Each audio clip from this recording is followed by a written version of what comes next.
Sejam bem-vindos a mais um episódio do podcast Falso Plano.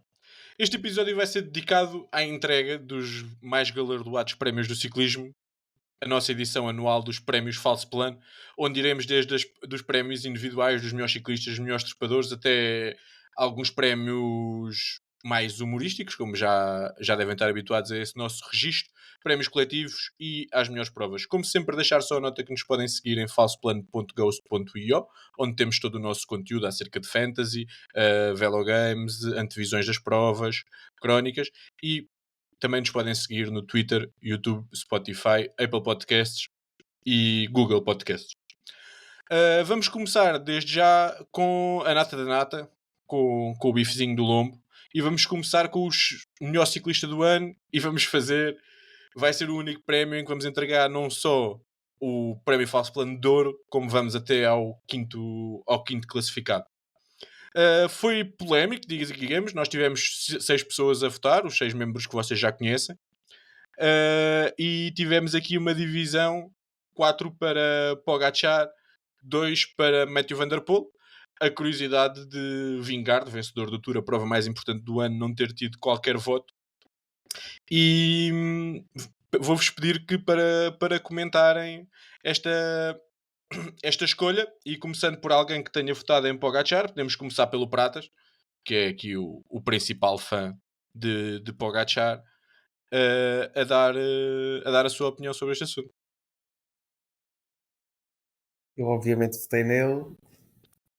É verdade que não ganhou o maior objetivo do ano, que foi o Tour, mas no resto da temporada teve sempre um nível alto, ganhou praticamente todas as provas em que participou, ganhou 2 monumentos, com especial destaque para a Volta à Flandres, que não é muito comum um voltista conseguir ganhar esse monumento. E por essa razão votei nele para, para vencer. Não votei no Van Der Poel, porque apesar de ele ter conseguido conquistar os grandes objetivos e mesmo no próprio Tour de France acabou por ficar em segundo, desiludiu muito no Tour, não conseguiu dar o espetáculo que esperávamos, e apenas por essa razão não lhe deu ele o prémio. Se o Vingar tivesse vencido a Vuelta e não tivesse dado o espetáculo triste que vimos, teria dado ao Vingar. Entre o Lourenço e o. Pois eu nem cheguei a dizer hoje que hoje temos o falso plano em peso, temos 5 membros: Fábio Babau, temos Miguel Branco, Lourenço Graça, Miguel Pratas e eu, que sou o Henrique Augusto. Só falta o Ricardo, que está com problemas na voz, não pôde comparecer. Só faz falta que Uh, está. Pronto, o Pratas tinha sempre que fazer este apontamento agradável para mostrar a união que existe e que reina dentro do nosso grupo. Entre os 2 membros que votaram Van Der Poel, Bau e Lourenço, algum de vocês quer começar a apresentar o vosso ponto, a vossa defesa? Lourenço, estavas aí motivado para ter uma discussão antes de tempo hoje no grupo, tivemos que te acalmar. Eu, eu ia dar palavra ao Bal, mas pronto, se querem que eu abra já as hostilidades. Ahm, É assim, a minha segunda escolha foi Pogacar, mas claramente para mim não faz sentido que Poga seja a primeira. Isto porquê? Primeiro, um ciclista que falha o seu principal objetivo na temporada, para mim não pode ser considerado o melhor ciclista do ano. Uh, Falhar o objetivo, e falhar o objetivo da forma que foi clarinho como a água, e há 2 anos que não o consegue. Ponto. Um, Segunda questão, em termos de monumentos, estamos empatados, 2 para cada. Uh, Existe depois aqui uma ligeira diferença que dá para mim mais uns pontinhos ao Matthew Van Der Poel. Foi campeão do mundo. Foi campeão do mundo, e lá está. Vence no início, vence no fim da época. Ok, é assim, em termos de vitórias, o Tour não foi aquilo que se calhar poderíamos esperar da parte dele. Mas é assim, o trabalhinho para o Philipsen está lá todo. Em termos de vitórias no papel, não existem, mas o trabalhinho para o Philipsen está lá todo. Mas agora lá está, eu percebo o fanatismo pelo Pogačar, eu gosto muito do Pogačar, mas pronto, depois existem factos. E os factos para mim são estes. Pronto. Pratas, abre o microfone e fiquem os dois. Quando acabarem, depois chamem o resto do pessoal. Que esta foi direitinha para ti. Eu queria só acrescentar que também olharmos para o Tour, se calhar da mesma forma como olhámos para a prestação do Mathieu Van Der Poel em tours anteriores, este Tour tinha uma primeira semana com um perfil diferente. E eu acho que sempre que o Mathieu Van Der Poel entra no Tour com ambições de vitórias, é sempre para andar de amarelo a certo ponto. E não tendo tido essa possibilidade, é verdade que também em certas alturas nós compreendemos que ele não teve pernas, mas depois lá está, não sabemos se ele estivesse bem no Tour, se depois efetivamente iria conseguir estar tão bem nos Mundiais como esteve. E por isso mesmo é que eu também escolhi o Mathieu, olhando também para esse ponto que ambos ganharam de facto 2 monumentos, mas no final só um dos ciclistas é que conseguiu cumprir com aqueles objetivos a que se propôs, pelo menos os grandes objetivos a que se propôs. Eu Eu acho não acho que, desculpa, Diz. só para concluir, eu não acho que o Tour tenha sido um principal objetivo do Mathieu Van Der Poel este ano. Sem dúvida, e concordo contigo. Aliás, nós olharmos para o historial do Mathieu Van Der Poel, teve aquela vez que andou de amarelo, mas se não estou em erro, só venceu uma etapa no Tour e foi, essa semana deu muito espetáculo, mas tirando isso, já o ano passado não tinha corrido particularmente bem. Eu acho que aqui vocês eventualmente estarão a penalizar um bocadinho o Pogačar por os objetivos dele serem de tal forma ambiciosos, não é? Ou seja, o facto dele apontar à Milan-San Remo, ao Flandres, à Lombardia e ao Tour e depois dizer se não atingiu todos os seus objetivos é mais ou menos legítimo e não é do género que ele no Tour andou pessimamente. É verdade que quando caiu com estrondo, mas acaba por fazer segunda à mesma no Tour, tem 2 vitórias em etapa e anda durante muito tempo na frente. Eu, como vocês disseram e bem, os 2 monumentos, sobretudo a Flandres equipara com o Paris-Roubaix, a Milan-San Remo equipara com a Lombardia, talvez com alguma vantagem para a Milan-San Remo, que acho que foi mais espetacular e é sempre uma prova mais difícil de conquistar. Mas acho que o Pogačar ao longo do ano, para além daquilo que vocês já mencionaram, ainda ganha o Paris-Nice, ganha as 2 provas das Ardenas, a Flash Wallonne e a Amstel, depois não podendo sequer competir pela Liège por aquilo que aconteceu, e acho que essa consistência ao longo do ano lhe dá essa pequena primazia, mas percebo que seja equilibrado entre os dois.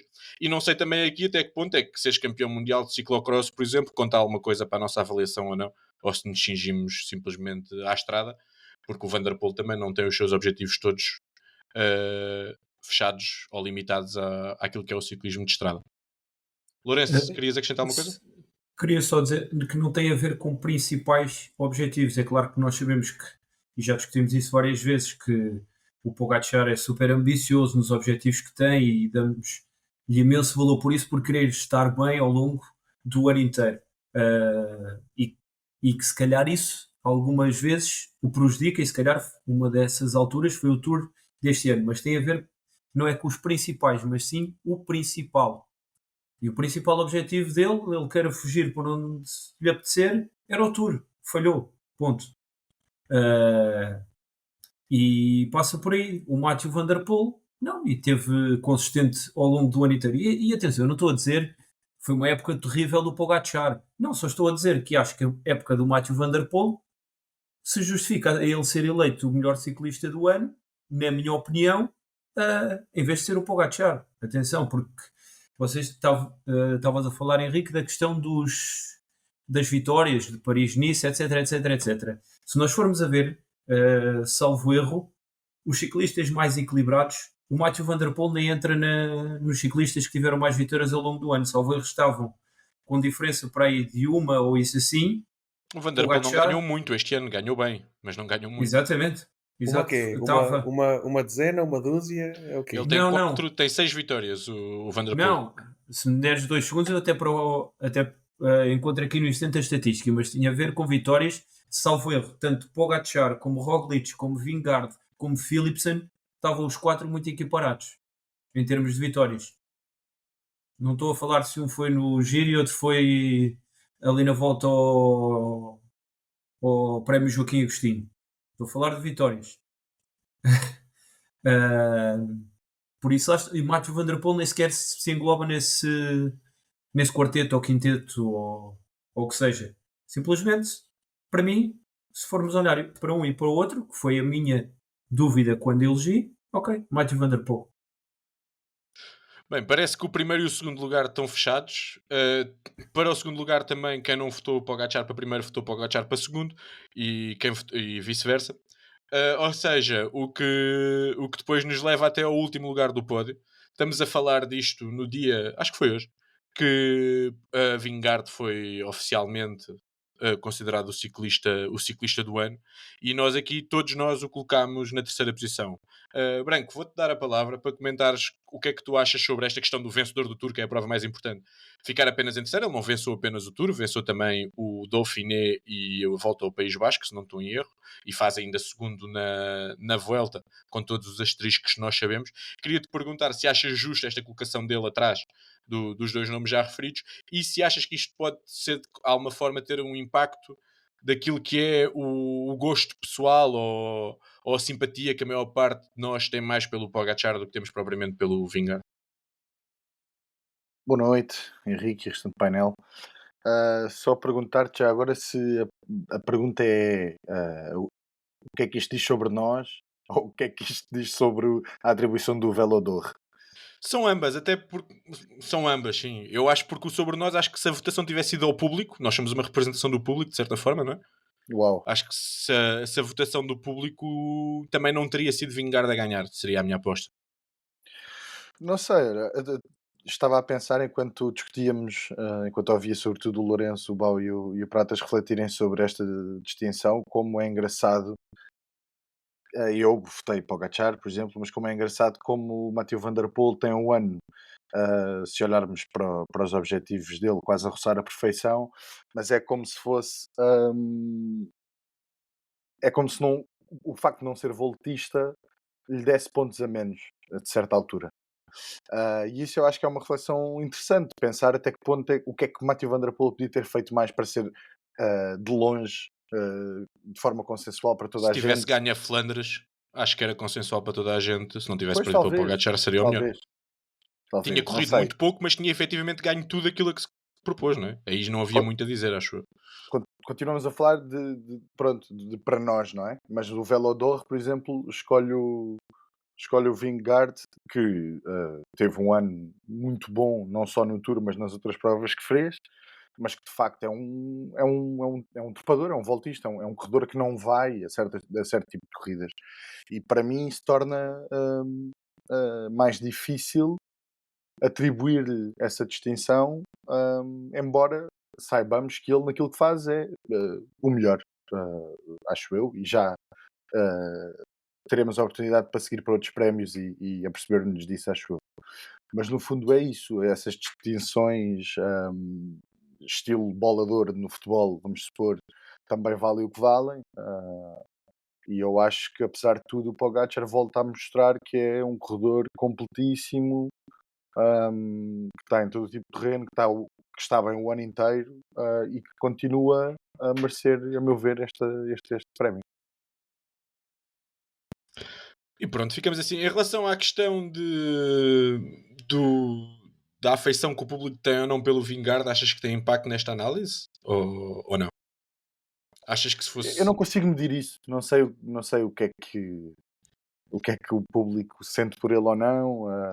Acho que o Pogacar é, à partida, um corredor mais popular, mas o Vingegaard, tem feito nos últimos anos, com certeza também já terá muitos adeptos e portanto eu não consigo, com toda a certeza, nem acho justo fazer uma análise sobre ideias gerais, no fundo, que eu não tenho nada a certeza sobre as mesmas.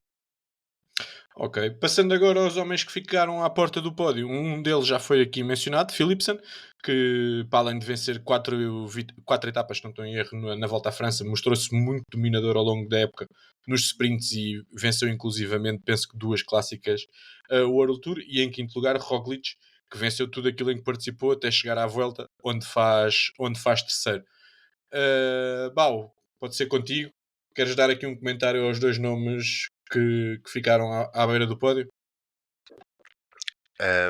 Eu acho que até foi uma das pessoas que deixou o Philipsen fora do pódio. Efetivamente Todos coloquei-o deixámos em quarto e Philipsen fora quinto. do pódio. Sim, Philipsen e Roglic. Eu ainda assim adorei a época do Philipsen. Acho que se calhar depois também, quando o Branco começou a falar, foi quando eu me lembrei que efetivamente o Mathieu Van Der Poel não ganha assim tanto, eh, ou melhor, não tem tanto mediatismo no Tour, mas acaba por dar algumas vitórias a Philipsen. E de certa forma eu acho que no fundo o Philipsen acabou por beneficiar daquilo que foi uma grande estratégia da equipa da Alpecin e esteve muito forte em tudo o que foram provas em que os puros sprinters ah, simplesmente não tinham pernas para acompanhar. Ahm, e eu acho que lá está, isto vai ser aquilo que vai fazer com que Philipsen possa vir a tentar roubar para o ano, assim como a equipa desejaria. Roglic foi efetivamente porque caso ele tivesse ganho a Vuelta, eu se calhar teria votado nele para primeiro classificado, porque efetivamente ele ganhou tudo aquilo em que participou. Simplesmente não acho que tenham. Eu acho que a Vuelta era um dos objetivos também do Roglic e um bocado à imagem do Pogacar, vejo mais um ciclista que não conseguiu cumprir os seus objetivos core. E acho que aqui em relação ao Roglic temos muito o fator de ele ganhou tudo o que participou, mas tudo o que ele ganhou nunca tivemos Vingegaard nem Pogacar presentes, não é? E acho que isso na mente de quem está a avaliar tem o seu impacto. Pratas, querias acrescentar alguma coisa em relação a estes últimos dois lugares? Eu estou completamente de acordo com o quarto e com o quinto, mas achava que pudesse haver mais variedade aqui nos nossos votos. Por exemplo, o Remco, acho que teria de ser menção. Houve alguém que votou no Mats Pedersen, por exemplo. Acho que havia outros corredores que mereciam mais destaque. Apesar de estar completamente de acordo com estes 5, acho que esperava que houvesse aqui mais alguma surpresa nestes quartos e quintos classificados. Mas para mim está perfeito este top 5. Foi assim que eu votei, acho eu. Para mim não era surpresa, era o melhor. Se fosse o prémio surpresa, se calhar teria votado no Mendes. Sim, ó, de versus as expectativas. Eu tinha aqui essa nota também para dar que em relação ao Remco, o Remco ano passado foi o melhor do ano nos nossos prémios de forma unânime e este ano não tenho nenhum voto para o top 5, o que pode ser de certa forma injusto porque o giro foi o que foi.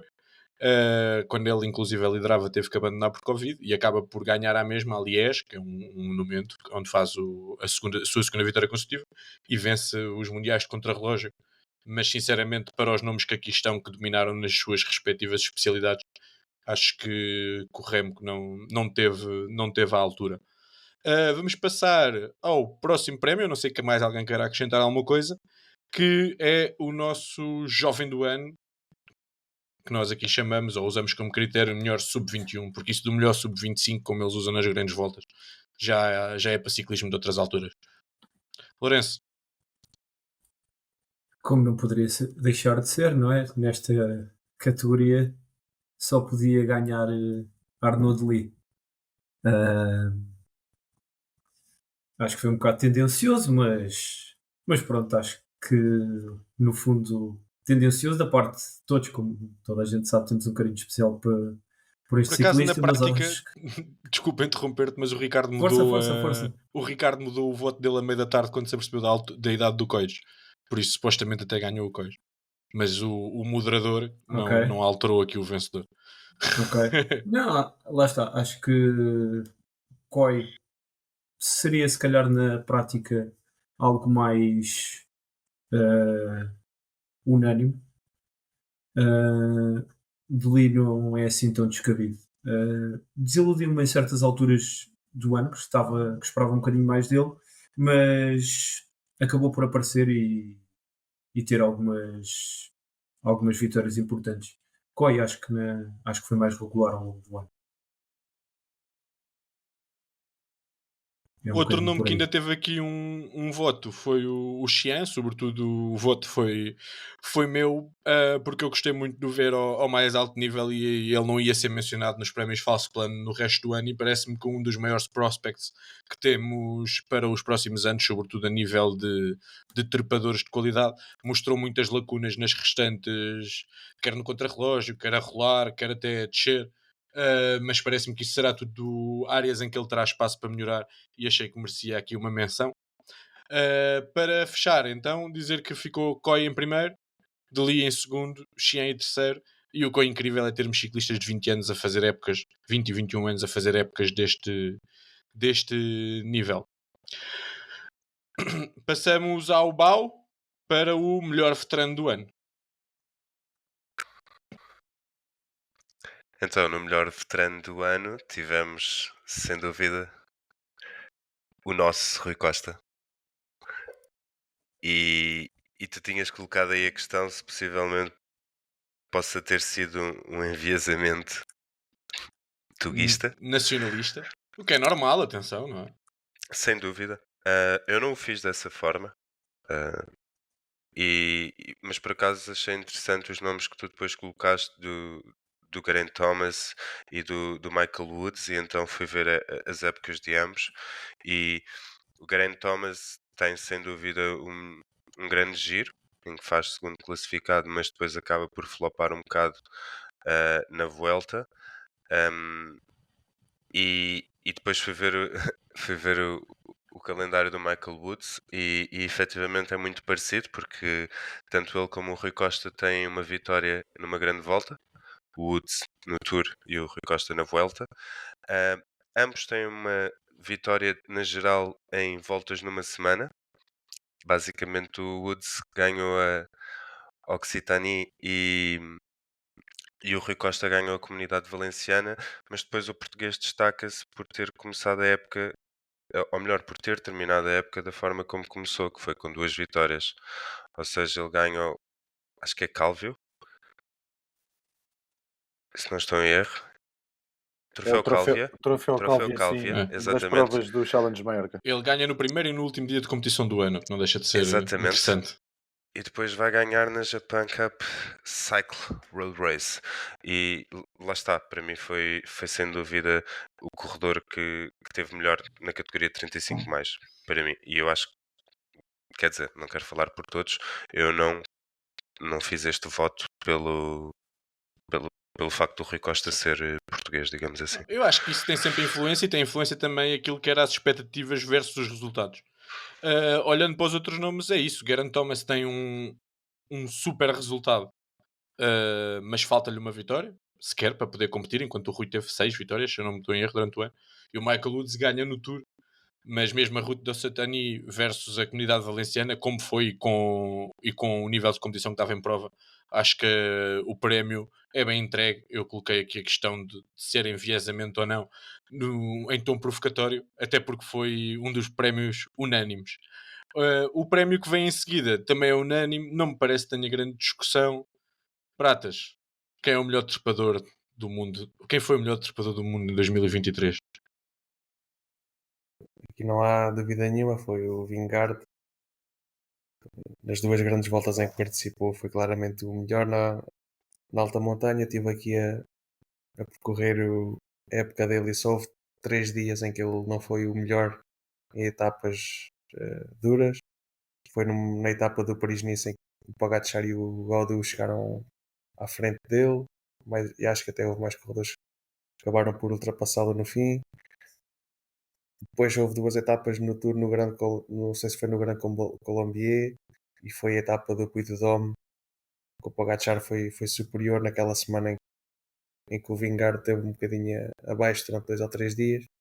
Mas no restante, nos restantes dias de corridas do ano ele dominou completamente estas etapas, não deu hipótese a ninguém e pronto, só não ganhou a Vuelta porque não quis ou porque não o deixaram, ou sei lá.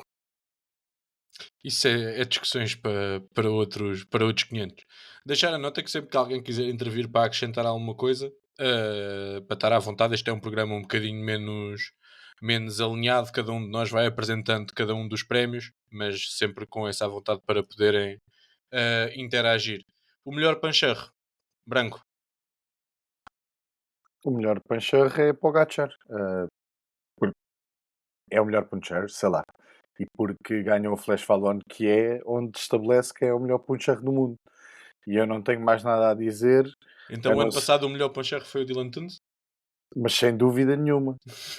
Dylan Antunes, aliás, com passado no Paços de Ferreira. Então, mas pronto, como este prémio foi unânime, a não ser para o senhor Lourenço Graça, eu vou convidá-lo a explanar os seus argumentos que dizem que Roglic foi sim o melhor puncher de 2023, portanto, força camarada. Mas quer dizer, toda a gente pode ter atos de fanatismo neste podcast e eu tenho o meu e sou logo questionado. Não, era só se quisesse justificar, porque é que ele é o melhor puncher e não o Pogacar. Achas que ele tinha ganho a Flash Porque se fosse Fallon? para Não, acho que se fosse para categoria específica, a melhor categoria específica em que o Pogacar se inseria era no Sprinter. Mas como existiu o Philipsen, consegue ficar à frente do Pogacar. Está justificado, Agora Pancher, pronto. Eu claro, adoro o facto do critério mas ele ganhava na Flash Fallon. exatamente. É o único critério. E já não há É o- Pancherres, Branco. Puros. Agora os Pancherres são todos voltistas. Ah, O Remco também já está com umas dicas de Pancherre. sim, sim. Há uns que assim malucos, não é? Mas parece que assim com uns pacharros, sei lá, clássicos, não é? Cosnefroy. Este ano não Pá, correu bem. péssimo, péssimo. Não correu bem, não é? Portanto, há assim alguns que tinham bons resultados, mesmo o Tunes, que ano passado faz umas belas Ardenas, não teve bem este ano, devo-me estar a esquecer de mais uns quantos. Ainda há, mas estão a ser ultrapassados. Alá Felipe, o Bau mencionou bem agora aqui no chat, não quero alongar-me agora muito sobre ele, porque falarei, acho eu, dele mais à frente. Mas sim, é uma espécie, se calhar, em extinção. Então, e já que o teu critério é Flash Fallon, quem é que fecha o pódio da Flash Fallon? Isto é um quiz? É. Em direto. Aí, meu Deus. Um deles é um Pancherre famosíssimo. Por acaso, eu lembrava-me disto porque eu tive boa prestação da Fantasy na Flash Fallon e não me esqueci mais. Não sei, só me lembro do ataque do Bardet. Não? Não, o Bardet ataca, depois não Sim, fica sim, lá sim, nos sim, sim. primeiros, mas pronto. O Mas, não sei se não estava para lá também. Em segundo Não? ficou um rapaz que tu gostas muito. E em terceiro ficou um rapaz que não é suposto andar nestas andanças. Alguém quer intervir ou não tão fortes? O mais estava para lá foi 17º. Não, eu não vou intervir porque eu já vi. Eu Ok. acho que o Matias foi o segundo. Matias Skelmoser foi segundo. Pá, se calma, Certo, não é agora não estou a puxar, ver. por exemplo. Hã? Tá bem, mas Então- eu só disse que era um dos teus ciclistas, de um ciclista que tu gostavas muito. Não menti. Sim, sim. E o terceiro é conhecido por tudo menos por ser Pancherre. Não me lembro. Landismo, pá. Landismo vivo. Ah, Landa faz terceiro na Flash Fallon. O que prova que já não há Pancherres como antigamente, não é?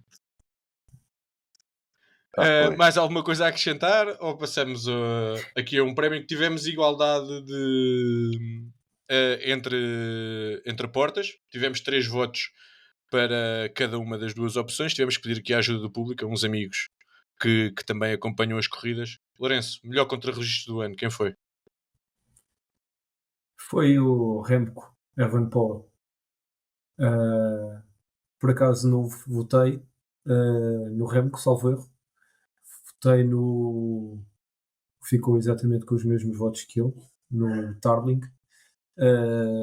Mas como muito bem o Bal mencionou há bocado, isto não é o prémio surpresa e eu fui um bocado por aí, porque para mim o Tarling, a prestação que teve nos contrarrelógios ao longo do ano foi uma surpresa e foi por isso que votei nele. Mas se formos a ver pela regularidade, efetivamente, Remco, creio que será justo entregar E em critério de esse desempate, prémio a quem é ele. o campeão do mundo, não é? Exatamente. Se não temos certezas, a não ser que o campeão do mundo seja o Fosse, pode ser, podemos usar esse como critério. Queres só Parece-me bem. comentar aqui a ausência de Gana? Ah, posso comentar. O Ghana teve um início de época em que parecia que iria ser algo que ele não estava habituado a ser. Salvo erro na Milan-San Remo até ele faz terceiro, segundo, segundo, Segundo, se não estou em erro. segundo, exatamente. Acho que é Matthew Van Der Poel, Ghana e depois Pogacar. Qualquer coisa assim.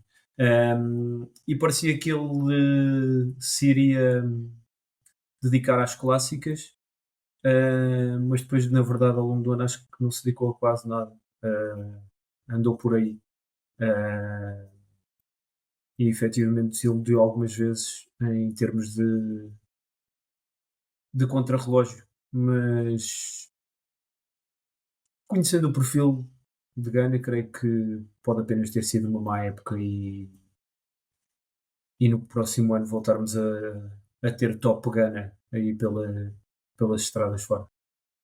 Sim, só te pedi comentários porque provavelmente o falso plano não existe assim há tanto tempo, mas durante os últimos 3, 4 anos teria sido maioritariamente Gana o vencedor e em muitos dos casos unânime. E este ano nota-se essa inversão na tendência e ainda se nota aqui o aparecimento de Tarling que promete para os próximos anos. Branco, ias dizer alguma coisa? Não, ia só dizer que o Gana neste momento é sprinter, como vocês sabem, portanto é perfeitamente normal que ele não esteja aqui nos dois primeiros lugares da classificação. Nós vamos transformar tudo em sprinters. O Lourenço quer que o Pogacar seja sprinter, o Branco quer que o Eu que o não Gana quero, seja sprinter. eu não quero, ele Não, foi é porque sprinter, não. se sprintar na volta conta, o Supé também é sprinter, não é? Então e não é? Sim, ao menos ele também não é bom em mais nada, por isso é capaz de ser isso que ele faz. Epá, Coitado. Por falar em sprinters, ótima transição, Branco. Obrigado por me teres dado esta de borla. Pau, esta acho que não tem grandes surpresas nem grande discussão, não é? Sprinter do ano, como é óbvio, foi Jasper Philipsen. Uh, Sem dúvida que este ano foi um ano de muitas vitórias e ele acaba o ano com o dobro das vitórias em relação a 2022, em que tinha tido 10. Portanto, este ano teve 20 e curiosamente também tem o dobro das vitórias no Tour. Ele em 2022 tinha tido 2 vitórias, em 2023 consegue 4, vence em Paris, camisola verde, foi sem dúvida o sprinter Ele mais não forte venceu em deste ano. Paris, só para te corrigir. Tinha vencido no ano passado, é que venceu em Paris. Se não estou em erro. Mas este ano não vence em Paris, ganhou o Jordi Muse. Sim, vindo, sabe Deus de onde. Pois foi, tens toda a razão. Eu estava a ver 2022. Em 22 Obrigado ganhou pela só correção. 2, mas ganhou em Paris. Ganhou em Paris, tens toda a razão. Lembro-me do Uh, Bernardo ficar chateado. Exatamente. E eu deixei aqui duas pequenas questões. Quem é que tu achas, dado que foi unânime, nós acabamos por não falar de mais nenhum sprinter, quem é que tu achas que foi os que mesmo assim tiveram, de certa forma, a um nível mais próximo dele? E para comentares um bocadinho depois de vários anos em que o pelotão de sprint foi sempre muito equilibrado, voltamos a ter um ano com um dominador claro, não é? Sim, sem dúvida. Ah, não sei se por força também, se calhar as outras equipas não estarem tão bem este ano. E dessa instabilidade nas equipas, se calhar também se fazer sentir nos sprinters. Respondendo à tua primeira pergunta, eu acho que quem esteve mais perto foi em puro sprint foi o Olav Koy, na minha ótica. Se é o que possa estar mais perto de ser um Philipsen, se calhar já não acho, porque aí já acho que possa ser um Arnold Lee. Porque efetivamente o Philipsen para mim não é apenas só um sprinter puro, porque ele, lá está, a própria equipa também o diz, ele tem mais características do que apenas um puro sprinter. E eu acho que isso fizeram a diferença este ano e sem dúvida o facto de aproveitarem um dos melhores roladores do pelotão, que é Mathieu Van Der Poel, para o lançar, quando eles começam esses tryouts no início da época e percebem que resulta, e a partir daí vão para a frente, eu acho que sem dúvida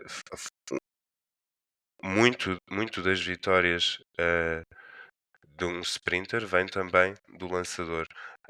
E sem dúvida que este ano Mathieu Van Der Poel fez muita diferença nesse sentido e não tiveste por outro lado se calhar um Morkov tão forte a lançar Jacobsen, e por isso mesmo Jacobsen ficou um bocado mais apagado.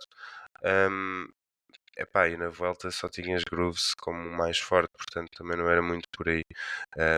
E eu acho que as próprias grandes voltas também já não estão tão um, feitas para puros sprinters, se é que me faço entender, porque já são provas muito sofredoras para os sprinters, na ótica de poder dar mais, mais, digamos que, mediatismo às provas e também entusiasmo aos espectadores. Elas são mais duras e eu acho que por esse motivo o calendário em si também acaba por ditar muito aquilo que vai ser a época para um sprinter. E Eu acho, neste ano o deixa-me calendário. só. Tu disseste uma coisa muito interessante. Eu acho, sobretudo, que para os puros sprinters, para os Jacobsens desta vida, cada vez há menos oportunidades para eles. Ou seja, mesmo algumas das etapas que o Philipsen lutou no Tour, hoje em dia a organização já tem sempre a preocupação de meter uma pequena terceira categoria, alguma coisa, para tentar sempre contrariar. E o Philipsen parece que aconteça o que acontecer, está sempre lá e tira muita vantagem porque tem muito mais oportunidades do que os outros de poder sprintar.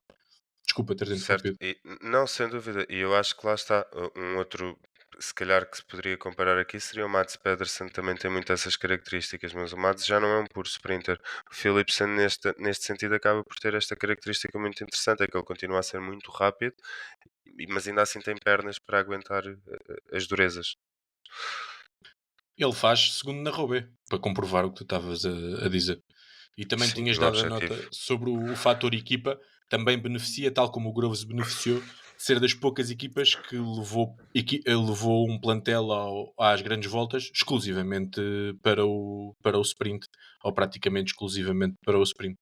Eu Deixar. sempre disse, só Diz, para diz. terminar, Sim. desculpa, eu sempre disse que a época de um sprinter define-se muito logo no início e a verdade foi que este ano o Philipsen iniciou logo com vitórias e eu acho que isso também acabou por construir um bocadinho depois de toda a que foi a confiança para levar a época. eh, e foi isto. Antes de passarmos ao próximo, queria aqui deixar para o ar, pode ser o Bau responder ao outro. O facto de nós considerarmos Philipsen o melhor sprinter unanimamente e indiscutivelmente, praticamente, ele é o mais rápido? Ou ser o mais rápido não tem que ser o principal critério para ser o melhor sprinter? Eu tenho algumas dúvidas que o Philipsen seja o mais rápido. Alguém quer Não, responder? lá está, era mesmo isso que estava a dizer. Muitas das vezes a vitória do sprinter não está toda no sprinter, mas sim em quem o lançou, no comboio, e eu acho que isso depois lá está, tem que ver com estabilidade da equipa, qualidade do comboio e confiança no teu lançador. Mas com todas essas características, o Philipsen consegue ser um dos mais rápidos do pelotão. A realidade foi que também não teve muitos confrontos com o Olaf Koy, se eu me estou a lembrar, digamos assim, Não, pelo não menos nas teve. suas Nem sei vitórias mais se importantes. se cruzaram, sem ser se calhar em alguma clássica belga, porque o Coy ainda está a fazer um calendário muito alternativo, fruto também da equipa onde se encontra. Passando ao próximo prémio, que está diretamente ligado a este, e o próprio vencedor também estará. Pratas, melhor lançador do ano. O eleito é o Van der Poel, acho que toda a gente votou nele, à exceção de mim. Votei no Rui Oliveira, como não podia deixar de ser, depois do lançamento magnífico que ele fez na Vuelta. Era isso que eu ia dizer, se calhar fez o lançamento do ano. Pode não ter sido o lançador do ano, mas fez o lançamento do ano. Para mim foi, para mim foi. Uh, Pá, não acho que não há nenhum lançador que se tenha destacado de forma evidente como tem acontecido nos últimos anos com os Morkovs e os Van Poppels. E o Jasper acaba por vencer se calhar mais de metade das suas vitórias sem sequer ter o Van der Poel no seu bloco, mas a verdade é que pelo menos no Tour as 4 vitórias que soma tiveram um papel muito importante do Van der Poel, são 4 das maiores vitórias dele, ele ganhou acho que foi 8 no World Tour e o Van der Poel deve ter estado presente em 5 ou 6 no mínimo, por isso, por essa razão foi o lançador mais importante nas vitórias mais importantes dele e, e efetivamente no Tour vimos ali 2 ou 3 etapas em que ele fez um trabalho extraordinário, por isso acho que é merecido. Sim, eu lembro-me perfeitamente de estar a votar e pensar Vanderpool, mas não queria votar no Vanderpool porque praticamente só lançou no Tour, mas de facto não me veio outro nome à cabeça, pelo menos de forma evidente, que merecesse esse destaque e o Vanderpool destacou-se nesse sentido. Branco, Eu queres acho, acrescentar acho, que alguma aqui, coisa? acho que aqui um Diz. corredor também podia ter sido mencionado era o Fernando Gaviria, que ele, na verdade, com os seus lançamentos longínquos, acabou por oferecer muitas vitórias a outros corredores, que não são da equipa dele, mas pronto, isso é só um pormenor. Branco, dentro da tua área de domínio do sprint, imagino que ainda queiras aqui acrescentar alguma coisa em relação ao melhor lançador do ano. Imaginas bem, não é propriamente acrescentar polémica, se quisermos, à eleição, porque eu acho que está certo, mas é que há bocado o Bal dizia que às vezes o sprinter é prejudicado pela falta de comboio da equipa, pela ausência de um bom lançador, e ao mesmo tempo este prémio também tem esta coisa meio ingrata ou estranha do o melhor lançador também pode ser prejudicado por um sprinter que não vence, não é? Ahm, e eu acho que isso é interessante pensar. Por exemplo, um lançador que eu acho que Sam teve Bennett. muito. Exato, não é? O Van Poppel este ano não está aqui porque não pode estar, não é?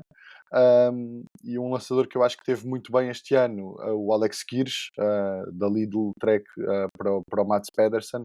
O Pedersen não ganhou tanto, mas ele teve bem em alguns momentos e teve bem a colocar o Pedersen no sítio e o Pedersen às vezes não venceu, não é? E portanto era só essa reflexão, como este prémio às vezes também pode ser um bocado ahm, mentiroso de alguma maneira, não é? Era só isso. É injusto, tal como o prémio seguinte que vamos falar, que é o melhor domestic, porque o teu trabalho só serve de algo se depois o teu líder consolidar esse mesmo trabalho com vitórias, ou pelo menos com bons resultados. E um bom reflexo disso é que os três nomeados para o melhor domestic do ano são os três daquela que foi a equipa mais dominadora da época. E passo-te agora a palavra, Branco, para comentares os resultados, pode-se dizer, polémicos desta votação. Então, a terceiro lugar para melhor domestic temos o Dylan Van Barle. Em segundo, Jonas Vingegaard. E em primeiro, pois claro, Sepp Kuss, que é tão bom gregário que até ganha uma grande volta, não é? E portanto isso diz muito sobre o talento deste corredor. Mas de facto, apesar de todo o ruído que existiu na Vuelta, é interessante pensar que o Kuss teve a grande nível também no Giro e no Tour com os seus líderes e os seus líderes venceram. Portanto, parece-me a mim inegável. O segundo lugar para o Vingegaard acho que é uma coisa meio troll, que nós vamos fazendo várias vezes no Se falso quiserem plano. adivinhar quem é que votou no Vanguard, não é? Exato.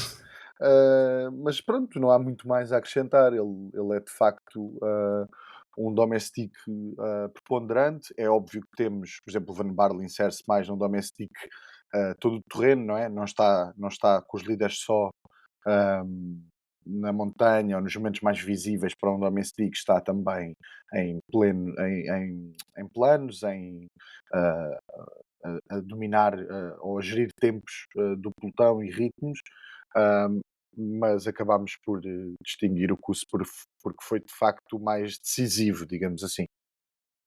Queres comentar a ausência ou pelo contrário, o domínio da Jumbo nisto? Há outros nomes, mesmo dentro das outras equipas, da Sodal, da Ineos, da UAE, que tu pudesses equacionar para entrarem aqui? Ou o domínio foi de tal forma, as corridas foram sempre tão controladas pela Jumbo que nem sequer deu espaço para haver esse brilho por parte dos Sim, adversários? eu acho, por exemplo, que o Adam Yates teve um bom ano a esse nível, embora também em certos momentos no Tour, por exemplo, falhou, em algumas etapas em que o Poga precisou dele, mas esteve bem noutros momentos, sobretudo a partir da segunda semana. Não sei, eu acho que se pensar, se calhar, noutras equipas, lembro-me assim pensando nas grandes voltas, do Zana fazer um bom trabalho também para o Dunbar, parece-me. O Arensman, lembro-me também de estar bem em algumas etapas para o Geraint Thomas, no Giro. Ahm, e portanto há assim alguns nomes. Agora, a Jumbo foi avassalador e portanto é normal, acho eu, que que este prémio seja também dominado por ela. Lu, o melhor calceteiro, aka o melhor homem do tão amado pavê. Claramente tinha de ser o vencedor de Paris-Roubaix e aquele que para muitos devia ter sido considerado o melhor ciclista do ano, Mathieu Van Der Poel. Fez sem dúvida nenhuma uma bela exibição no Paris-Roubaix e este prémio assenta-lhe que nem uma luva. Um, o outro nomeado foi Jasper Philipsen. Já explicámos aqui também o porquê, o porquê dele estar aqui, que foi ter feito segundo lugar no Paris-Roubaix e efetivamente, como já disseram, ele tem características não, que não é só de sprinter, mas também de alguém que é capaz de passar dificuldades e, e esse exemplo é claramente esta clássica, este monumento. Pelo segundo ano consecutivo, Van Der Poel leva este tão conceituado prémio de melhor calceteiro para casa.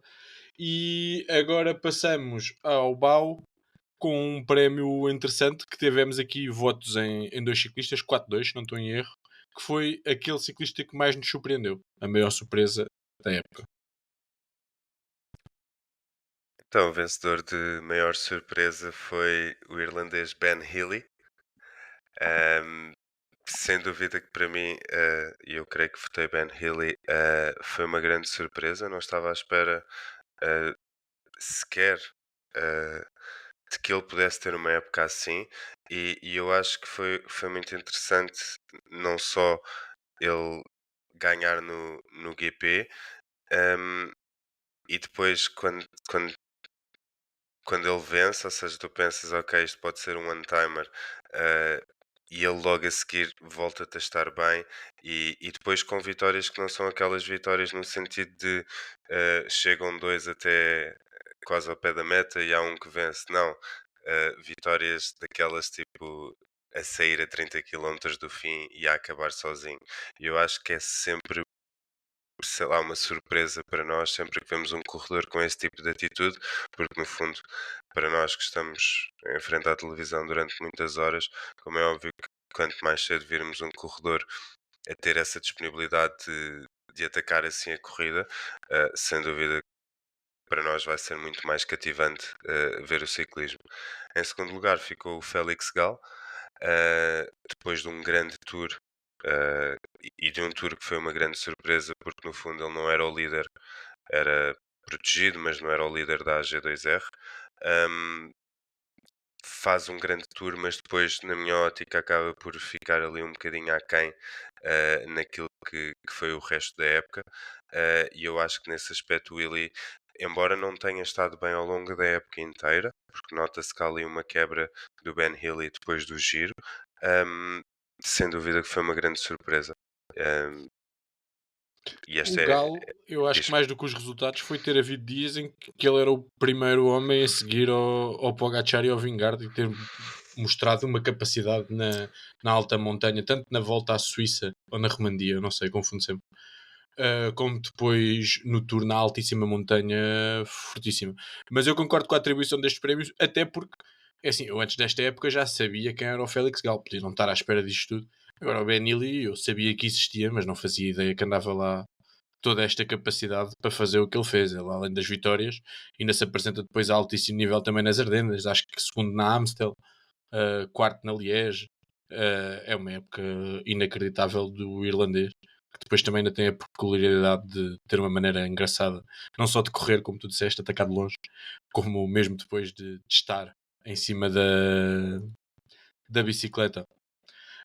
Por oposição, vamos pôr o nosso resmungão de serviço ao trabalho. A maior desilusão, Pratas. Foi renhida esta. Sim, entre Pogacar, que perdeu o grande objetivo do ano, uma das desilusões do ano, E o Bini Girmay, acho que acabou por ser justo ganhar o Bini Girmay. Eu votei nele, levei-o em todas as fantasies anuais e desiludiu em toda a linha, em todas as provas, desde clássicas até corridas de uma semana. Ele até começou bem a temporada, acho que ganhou em Valência, logo numa das primeiras etapas daqueles sprints com alguma dificuldade.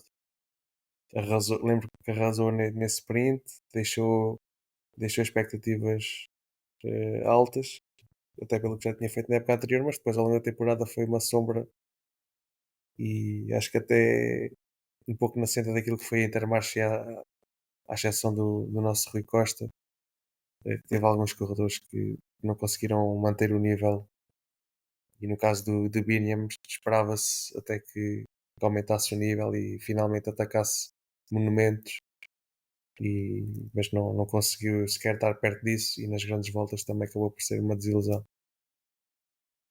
Os outros nomeados foi o Alaphilippe.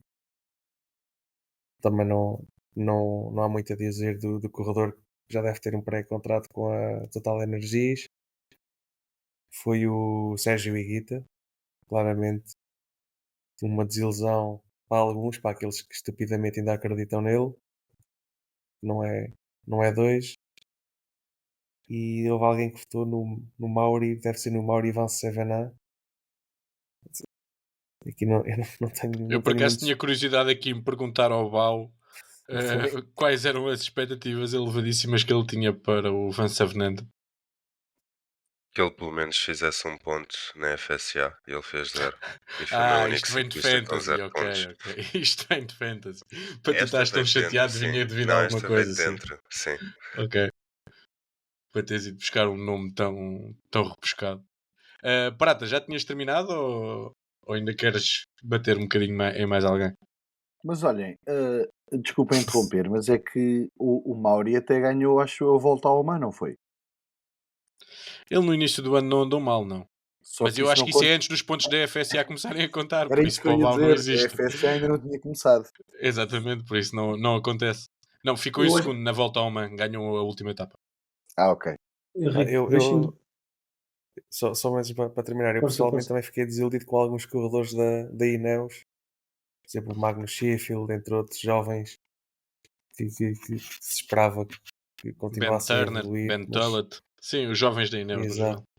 Mas no geral, a equipa em si, mesmo os mais veteranos, acabaram por desiludir esta época, mas destaco esses jovens que não conseguiram realmente dar um passo à frente. Os únicos que conseguiram dar espetáculo foi o Carlitos Rodrigues, que acabou de renovar agora há um par de dias por 4 ou 5 temporadas, e o já referido Tarling. E o Pitcock, no início da época, só que depois chegou ao Tour e não venceu nenhuma etapa, acabou por ficar um bocado mais apagado. O O Pitcock, Sheffield por acaso, é um tema de também. off-season giro, porque ele está ali mesmo no limbo. Ia só dizer que o Sheffield, depois da queda e depois da morte do Gino Mader, também quer dizer. Ele ter voltado a correr este ano, não é? Já acho que já é positivo. A partir daí é uma coisa muito complicada, mas ele teve bem, acho que foi numa das corridas da Noruega, se não estou em erro. Embora reconheça sim que, tendo em conta o ano anterior, se calhar podia ter sido um ano, podia e devia ter sido um ano melhor, até esse momento. Depois é uma coisa muito traumática, não só fisicamente, mas psicologicamente. Não é? O Turner também se partiu todo. Eu acho que só o Toulé foi dos poucos que não teve assim uma queda que o mandasse assim para o estaleiro durante umas temporadas. Queria só mandar aqui uma picadinha, porque achei estranho aqui na maior desilusão ninguém ter falado no Arnsman. Havia quem dissesse que o Arnsman ia ser o homem que iria Ele não está ganhar, on fire. possivelmente iria ganhar uma grande volta este ano pela Ineos. Acho que o melhor lugar que fez foi o sexto. Acho que se for por aí temos de falar do Vine também, que também ia fazer pódio no giro. Sim, outro. Até o velhote, o Geraint Thomas, ficou à frente do Arnsman. Esse prodígio que ia salvar a Ineos. Pratas, queres Real- responder a provocações ou não queres entrar em Realmente, debate? quem se Foi lembrou de muito, criar foi muito bem, foi um muito bem podcast e lembrado dizer pelo estas Lourenço. coisas também. Muito bem lembrado. Eu, quando referi Enéas, pensei nele, mas não quis preferir em voz alta, porque já sabia que alguém se podia lembrar. Enfim, Ahm, Passamos aqui ao vilão do ano, mas antes queria só corrigir uma falha minha. O Pratas mencionou aqui o Lascano na maior surpresa. Eu acho que merece pelo menos uma menção juntamente com o Willy e com o Gal, porque também é um ciclista que apareceu praticamente do nada para ter uma época impressionante. Entramos aqui mais na nossa zona meme, com o prémio Falso Plano para vilão do ano. Branco. Ora então, temos como nomeados Mauro Schmidt, o eterno fugitivo, que foi apanhado em Las Vegas com fichas de póquer. Agora, se calhar, pronto, isto convém dizer que eu estou um bocado a ficcionar este evento, mas é verdade que foi apanhado no Strava nos Estados Unidos quando devia estar com a equipa noutro lugar. Acho que é mais ou menos esta a história. E, portanto, mais um corredor que se incompatibilizou com a Soudal Quick Step e que, portanto, agora vai a caminho da Jeico.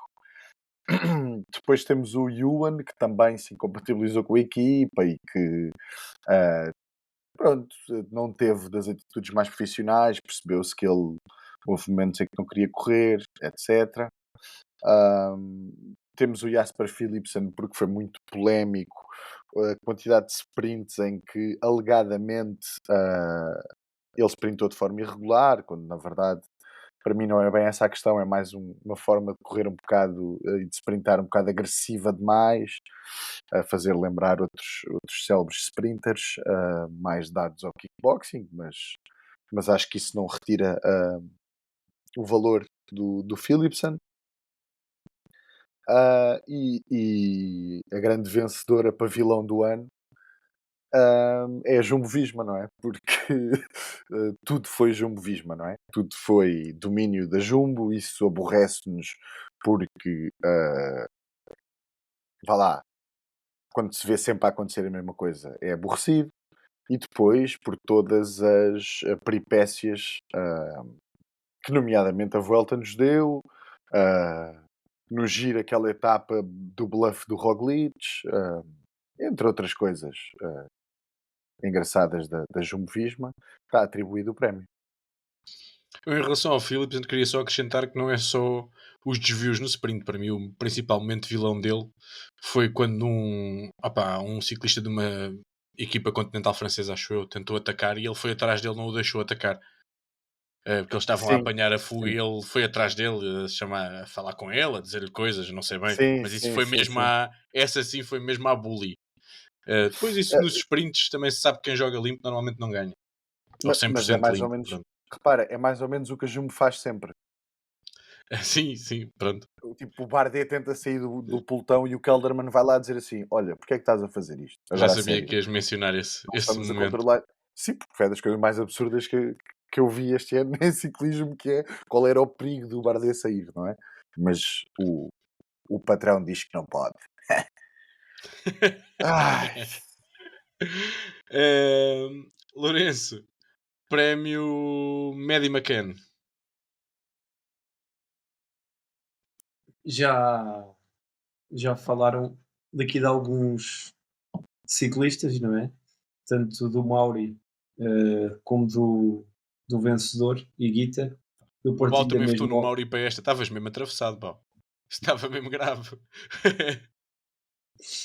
Ahm, falando de a quem nós atribuímos o prémio, Higuita, eu concordo plenamente com o Pratas.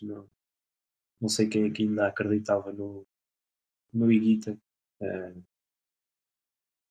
se calhar era um daqueles bons para atribuirmos ainda um bocadinho de ser um bocadinho puncher, mas se calhar quando tinha os seus 15, 16 anos.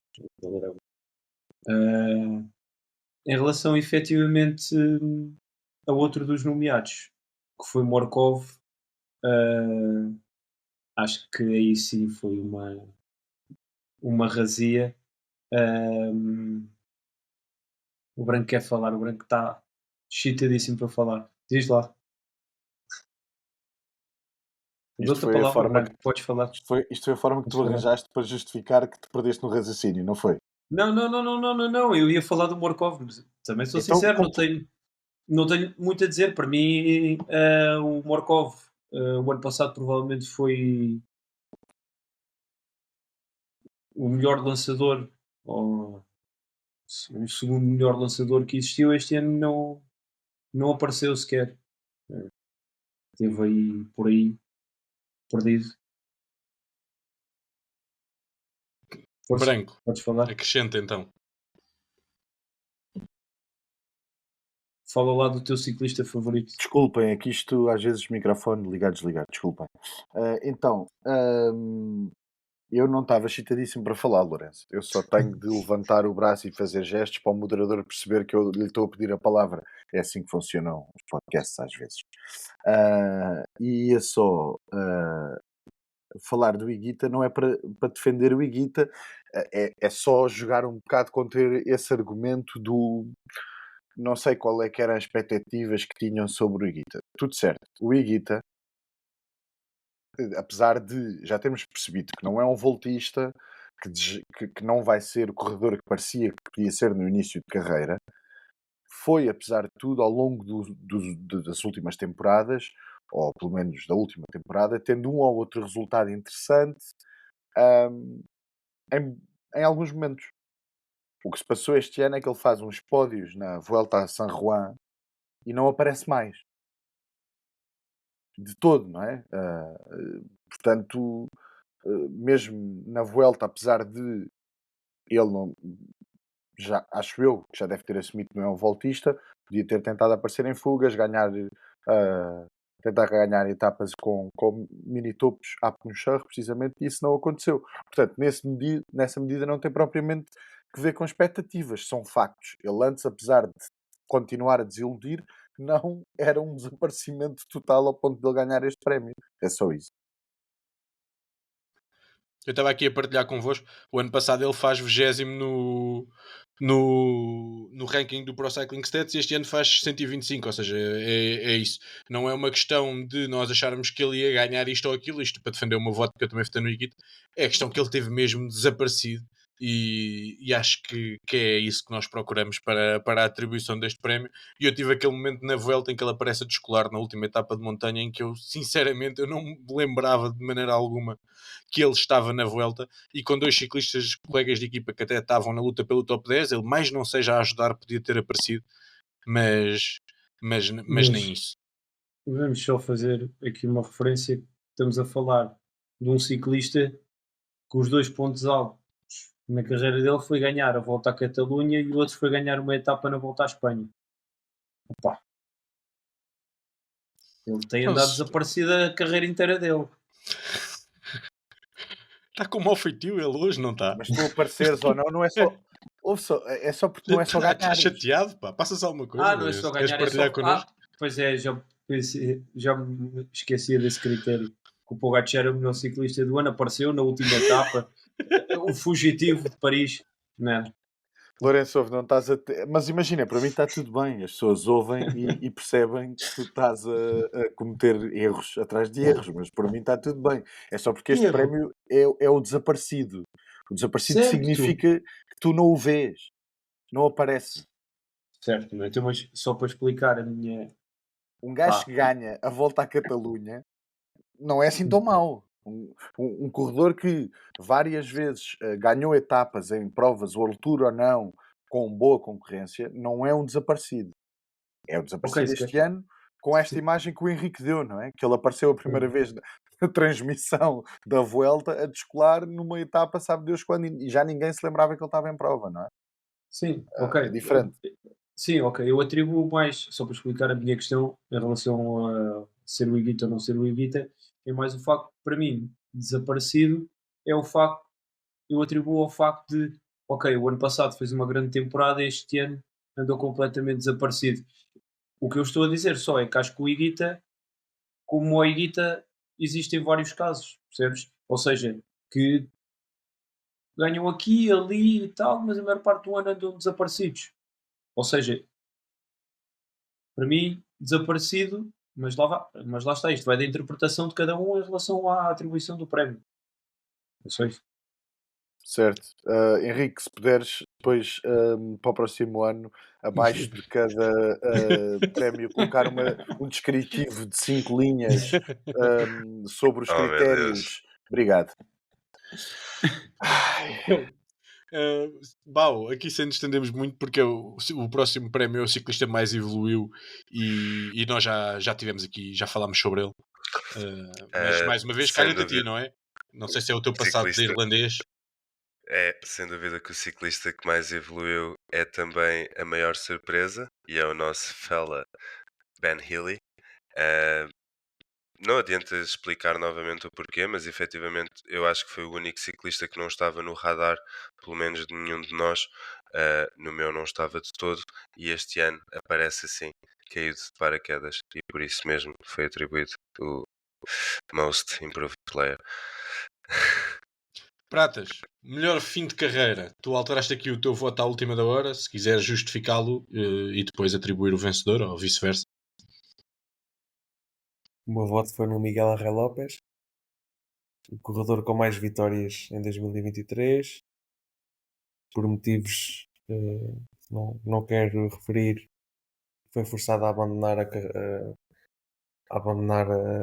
a sua carreira a meio da, da temporada. Foi um corredor que passou por bastantes equipas World Tour, teve a coragem de voltar ao seu país de origem para fazer evoluir o desporto. Pronto, acho que é um corredor que merece muito mérito e, sair como o maior vencedor, o maior vencedor no sentido em que foi o corredor que venceu mais corridas profissionais em 2023, acho que é um final de carreira bonito, ainda por cima a correr em casa. O outro nomeado foi o Mark Cavendish, que acabou por brilhar na última etapa do Giro, quando se calhar já poucos acreditavam, e deu algumas esperanças aos seus fãs no Tour, e deu também uma alegria ao Eddy Merckx quando foi forçado a abandonar.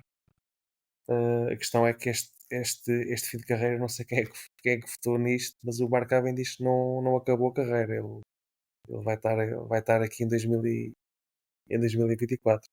Vai atacar o Tour. Enfim, quem não está atento ao falso plano Foi o Ricardo, imagino que o estas Ricardo novidades. soubesse disso e acha que o melhor final de carreira possível é um final de carreira que se continua a fazer na estrada e à procura de ainda chatear o Merckx. Que o nosso vencedor acabou por ser o Thibaut Pinot. Não conseguiu nenhuma grande vitória, mas tentou inúmeras vezes. Até porque isso foi um bocadinho a sua carreira, não é? Nós conhecemos pelo Pinot, não é pelas suas vitórias, e tem algumas, mas sim pelas suas quase vitórias. E ele voltou-nos a dar essa faceta este ano, muito corajoso, participou em duas grandes voltas, deu espetáculo, e, e acho que este prémio é merecido não só pelo que ele fez, mas também pelo que os fãs dele e os fãs de ciclismo fizeram nas últimas corridas, que deram um espetáculo em algumas subidas míticas, e eu acho que isso é que vai ficar, isso é que foi o bonito deste final de carreira, e se calhar valem mais esses momentos do que uma eventual vitória. Das maiores claques que eu já vi no futebol, sem dúvida. Estas 2 ou 3 vezes que se fez a curva Pinot entre o Tour e agora na Lombardia também. Foi incrível e foi um ciclista de culto que abandona. Eu sempre gostei muito do Pinot e tenho pena que ele abandone, mas a certa altura chegou a parecer que ele abandonaria em piores condições do que o acabou por o fazer, porque faz uma época bastante honrosa, com bons resultados, montanha e top 5 no Giro, luta por etapas no Giro e no Tour, acaba por não ser uma época má de todo. Para fechar aqui os prémios individuais, vamos à melhor contratação, Branco. Então, temos como nomeados Caden Groves, ou como diria o célebre comentador, Caden Grovens. Ahm, Temos ainda o Rui Costa, também quase ganhou este prémio. E quem ganhou foi um jovem mencionado ainda há bocado, o Adam Yates. Eu confesso que hesitei um bocado na- entre o Yates e o Groves, porque o Groves eu acho que é uma contratação muito inteligente da Alpecin e que resultou na medida em que ele cobriu vitórias e sprints e protagonismo para a equipa, se quisermos assim, quando o Philipsen não estava. Portanto, nessa medida é uma contratação muito acertada, um sprinter que está cada vez mais como é que eu ia dizer, estável, consistente na medida em que vai sempre ganhando, apesar de não ser dominador e perder sprints para gente que não é assim tão talentosa, mas passa bem as montanhas, consegue ganhar, vai somando pontos. Ah, o Rui Costa acho que também é difícil discordar que foi uma contratação excelente da Intermarché, na medida em que foi acho que sem dúvida o melhor corredor da equipa, voltou depois do trabalho como gregário na UAE a afirmar-se como o vencedor de etapas, como caça-etapas, e portanto nessa medida foi uma bela contratação da Intermarché. Esperemos que a transição para a EF não seja drástica. O vencedor é o Adam Yates. Eu acabei por votar nele e acho que de facto é uma contratação muito acertada da UAE, pela mesma lógica que mencionei do Groves, não é? Porque é um corredor que deu vitórias à equipa em corridas de uma semana, ganhou a Romandia, ah, ganhou uma etapa no AE Tour, fez pódio, ah, fez Ganhou no segundo lugar. Canadá também. Sim, fez exatamente o World Tour, fez segundo no Dauphiné, acabou por fazer pódio no Tour e ajudar o Pogacar em alguns momentos, fez terceiro na Volta a Burgos. Portanto, foi um corredor que fez um ano bastante bom e que a mim me parece que já está naquele nível, já estava, mas agora, chegando ao AE, assumindo esta forma e esta capacidade, coloca-o num nível mais elevado de corredor, sobretudo na montanha e na alta montanha, e isso só tem de ser valorizado. Eu diria que foi provavelmente a melhor época da carreira dele, não? Sim, de longe, acho que de longe. E com esta reflexão sobre esta grande época de Adam Yates e, e a melhor contratação do ano que acaba por ser da UAE, deixando o nosso Rui em segundo lugar desta vez, mas também já tinha ganho o melhor veterano. Fechamos por aqui a primeira parte dos prémios Falso Plano, os prémios individuais. Voltamos para a semana com os prémios coletivos em relação às melhores equipas e em relação às melhores corridas, aos melhores dias de prova. Uh, Como sabem, seguirem-nos em falsoplano.ghost.io. O podcast está disponível em Spotify, YouTube, Google Podcasts e Apple Podcasts. Muito obrigado, um abraço e até à próxima.